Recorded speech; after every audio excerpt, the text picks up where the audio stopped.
மற்றும் ஒரு அண்மை செய்தி. தமிழ்நாடு காங்கிரஸ் கமிட்டியில் 77 மாவட்ட தலைவர்களை மாற்ற தற்பொழுது தலைமை திட்டமிட்டிருப்பதாக தகவல் வெளியாகியிருக்கிறது. இதுகுறித்த கூடுதல் விவரங்களை செய்தியாளர் நௌஷத் வழங்க நாம் கேட்கலாம். வணக்கம் நௌஷத், இந்த அதிரடி மாற்றத்திற்கான காரணம் என்ன? கூடுதல் விவரங்கள். வணக்கம் அர்னேஷ். தமிழ்நாடு காங்கிரஸ் கமிட்டியில் 77 மாவட்ட தலைவர்களை மாற்ற திட்டமிட்டிருக்கிறார்கள். காங்கிரசிலிருந்து 38 மேலிட பொறுப்பாளர்கள் தமிழ்நாடு முழுவதுமே ஆய்வு மேற்கொண்டார்கள். சட்டப்பேரவை தேர்தலை ஒட்டி மாவட்டந்தோறும் பொறுப்பாளரை சந்தித்து ஆலோசனையும் மேற்கொண்டார்கள்.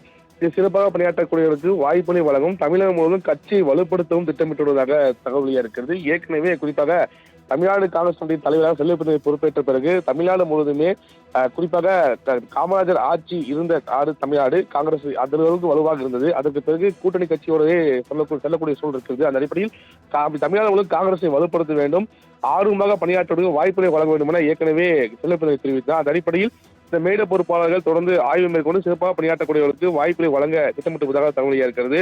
மேலும் வரும் 14ஆம் தேதி டெல்லியில் குறிப்பாக எஸ்ஐஆர் தொடர்பாக ஒரு மாபெரும் போராட்டம் காங்கிரஸ் சார்பாக இருக்கிறது.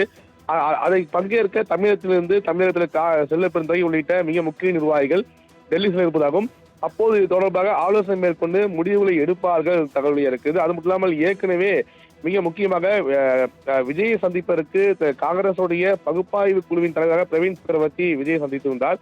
இது தொடர்பாகவும் குறிப்பாக இது தொடர்பாக தமிழகத்தில் திமுக காங்கிரஸ் கூட்டணிக்கு இடையே குழப்பம் உண்டானதாக பரவாக பேசப்பட்டு தொடர்பாக செல்வப்பிரதிநிதி கூட விளக்கம் அளித்திருந்தார்.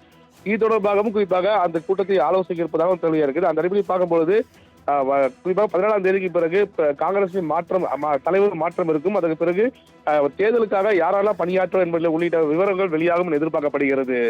அர்னேஷ், கூடுதல் விவரங்களுக்கு நன்றி நௌஷாத்.